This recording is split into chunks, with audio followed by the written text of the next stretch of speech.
رسول الله حبيب الله رسول المحبة رسول السلام رسول الله حبيب الله رسول المحبة رسول السلام. پێغەمبەری خوا صلی الله عليه وسلم نمونەی هەرە بەرزی ئەخلاق و ڕەوشت و چاکەکار بوو، قودوە و پێشەوا و مامۆستا و ڕابەر و سەرمەشقی ئێمەی مرۆڤایەتیە کە خوای پەروەردگار پێمان ئەفەرمێ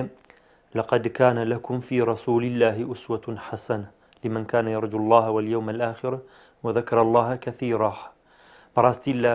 کەسایەتی پێغەمبەری خوا صلی الله عليه وسلم سەرمەشقی جوان و چاک دەست ئەکەوێ بۆ ئەوانی کە بە تەمای لیقای خوای پەروەردگارن. جا تەماشا ئەکەین پێغەمبەری خوا صلی الله عليه وسلم لەبەر ئەوەی سەرجەم قۆناغەکانی ژیانی بینیوە لە هەر هەمووشیان مامۆستا و نمونەی پێشەوایەتی بووە. بۆیە ئێمەی مرۆڤ ئەکرێ لە بۆ هەموو چینێک و لە هەموو ڕوویەکەوە و لە هەموو کاتێکە ئیقتیدا بەو پێغەمبەرە بکەین صلی الله عليه وسلم. گرنگی پێغەمبەری خوا لەوەدا بووە تەنها خۆی قسەی نەفەرموو و خۆی جێبەجێ نەکات، بەڵکو خۆی پێشەنگ بووە لە هەموو هەر شتێکە ئەمری کردبی بە سەحابەکان بە ئوممەتەکەی. مثلا بۆ نمونە لەبارەی تاعەت و خواپەرستیە، ئەمەش هەر بەڵگەی پێغەمبەرایەتی پێغەمبەر صلی الله عليه وسلم، چونکە کەسێک ئەگەر خۆی باوەڕی بە شتێکان نەبێت،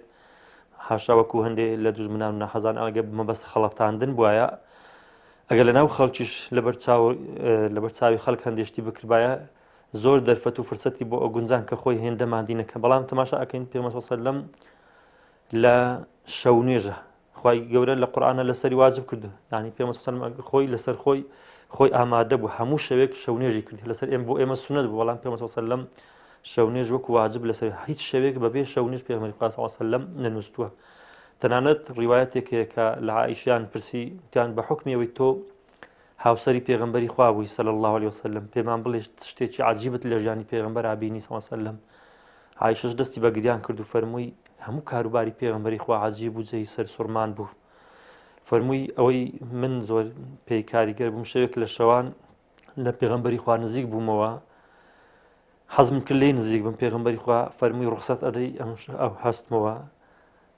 هەندێک عیبادەتی خوای پەروەردگار بکەم؟ ئەڵێ منیش گوتم بەڵێ یا ڕەسوولنا. ئەڵێ سەیرم کرد پێغەمبەری خوا صلی الله عليه وسلم دەست نوێژی شوشت، دواتر دوو ڕکعات نوێژی کرد،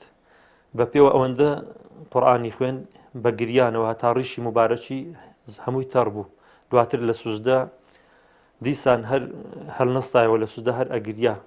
تەنانەت تا ئەو کاتێ بیلالی حەبەشی هات لەش ئەو شەوە هەر نەنووسە تا بیلالی حەبەشی هات بانجی دا فەرمووی یا ڕەسوولە بە دایک و باوکە بە قوربانت بم، تۆ بۆچی ئەگریەی؟ خوای گەورە لە گوناحی ئەوەل و ئاخرت خۆش بووە. فەرمووی یا بیلال شتێکی مانعم کا لەوەی کە بگرێم؟ دەزانی ئەم شەو ئەو ئاەتانم بەسەران نازل بوون ئین فی خەڵقی السەماوات والأرض واختلاف الليل والنهار لآيات لأولي الألباب. ئەو حتی لە کۆتایی سوورەتی ئالی عیمران تا کۆتاییەکەی ئەمدا ئاەتانە کە باس لە گەورەی و فراوانی ئاسمانەکان و بەس لەوەیە کە پێغەمبەری خوا صلی الله عليه وسلم زۆر ورد بوویتەوە لە عیبادەتیشا خۆی پێشەنگ بووە. ئەوجا عایشە فەرمی گوتم یا ڕەسوولڵا خوای گەورە لە گوناحی ئەوەل و ئاخرت خۆش بووە، تۆ تاکەی هەندە خۆماندی ئەکەی لە عیبادەتە. فەرمووی ئەفەلا ئەکون عەبدەن شەکوورا، ئایا گەر خوا لێم خۆش بێ ئەی نابێ منیش لە بەرامبەردا شکر و سوپاسی خوای پەروەردگارکەم لەسەر ئەو ناز و نعمەتەکەی. مەبەستمانە سیرکن حتا لە ڕۆژووشە ڕۆژووی ویساڵ بۆ ئێمە حرامە کە بە ڕۆژوو بین و ئێوارە بە بێفتارکردنەوە ڕۆژی دواتر بەڕۆژ. بەڵام پێغەمبەری خوا صلی الله عليه وسلم خۆی دوو ڕۆژووی لەسەر یەکتر گرتووە. ئەوجا لە هەموو شتەکانی ترا پێغەمبەری خوا صلی الله عليه وسلم حتا لە جەنگ و لە غەزەواتەکانە خۆی پێشەنگ بووە، هێندە باوەڕی بەخۆ بوو، هێندەی باوەڕی بە خوای پەروەردگار بووە. حتا لە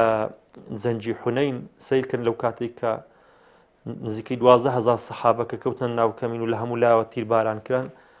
ئەو هەموو حەشامەتە هەموو ڕایان کرد. پێغەمبەری خوا صلی الله عليه وسلم لە پێشەوەی جەنگەکە مابوویەوە هاواری ئەکرد ئەنا نەبی لا کەذب ئەنا ئیبن عەبدولموطەلیب، من پێغەمبەری خوامە و ڕاستم کردووە لەگەڵتان درۆ ناکەم و منەوەی عەبدولموطەلیبم کە وەکو شعرێک ئەیوت و بەڵام ڕاستی پێغەمبەرایەتی پێغەمبەر صلی الله عليه وسلم دەرئەخات. جا پێغەمبەر صلی الله علیه وسلم لە هەموو عیبادەتەکانە لە هەموو کارە چاکەکانە حتا لە کارکردنە لە هاوکاری خەڵکە حتا لە جەنگی خەندەق یان کاتی خەندەقیان هەڵکەنان سەیکرد ئەو سەحابانە زۆر ماندی و شەکەت بوون هەیان بوو بەردی لە سکی خۆی بەست بۆ لە برسان کاتێ لە پێغەمبەری خۆیان پرسی صلی الله علیه وسلم وتیان برسیمان و بەردمان بەستۆ لە کاتێ پێغەمبەر صلی الله علیه وسلم جوبەکەی لادا سەیر ئەکەن پێغەمبەری خوا هێندە برسیە دوو بەر لە سەسکی خۆی دانایە مەبەست پێغەمبەر صلی الله علیه وسلم لە ناو ناخی سەحابەکانە ژیاوە لە ناو کۆمەڵگا ژیاوە لە هاوکاری فەقیر و هەژارن هەتا ئەو ڕۆژەی کە بۆ پێغەمبەر صلی الله علیه وسلم لە خۆی ترسا ئەیوتنە بادا شتێکم بەسەرا هاتووی بەڵام کاتێ لە خەدیجەی پرسی خەدیجە فەرمووی خوا تۆ قەت زەلیل و ڕیسوان ناکات لەبەرەوەی تۆ لەو کەسانی کە زۆر یارمەتی هەژاران و فەقیران ئەدەی و یارمەتی لێ قەوماوان ئەدەی مەبەستمانە کە بڵێن بزانین ئێمە کە ئیقتیدا بەو پێغەمبەر بکەین صلی الله علیه وسلم ئەبێ وەکو پێغەمبەری خوا بین تەنها وەستای قسە نەبین کۆلەواری کردارانش بین بەڵکو بە ئەوەی بەزار بە تایبەتی مامۆستایانی ئاینی یان داعی و بانگەوازگارەکان ئەمەی بۆ خەڵک ئەرێن بۆ خۆشیان قدوە و پێشەنگ بن نەکەوینە بەر هێڕەشەی ئەو ئاەتی کە خۆی گەورە ئەفەرمێ لیمە تەقولون ما لا تفعلون نەڵێن ئێمە خۆمان شتێک برین بەڵام خۆمانی ناکەین ئەوەی لە تواناماندا بێ خۆمان ببین بە قدوە هەڵبەتە زانست و تەجروبەش ئەمەی سەلماندووە کە هێندەی کردار ڕەفتار تەئسیرەکە لە نێو کۆمەلگا هێندە قسەکان دەوریان نابێت بۆیە چاو لە پێغەمبەری خوا ئەکەین صلی الله علیه وسلم اقتدا بۆ پێغەمبەرە ئەکەین ومێدمان وایە کە ئێمە کە هەر تەنها خۆشویستنی پێغەمبەری خوا صلی الله علیه وسلم بەزار نەبێت و بەڵکو بەکردەوەش بیسەلمێنین قل إن كنتم تحبون الله فاتبعوني يحببكم الله ئەگەر ڕاست ئەکەن پێغەمبەری گەورە ئەفەرمێ خوداتان خۆشەوێ پێیان بڵێ یا محەممەد شوێنی من بکەون ئەو کاتە خوای گەورەش ئێوەی خۆشەوێ رسول الله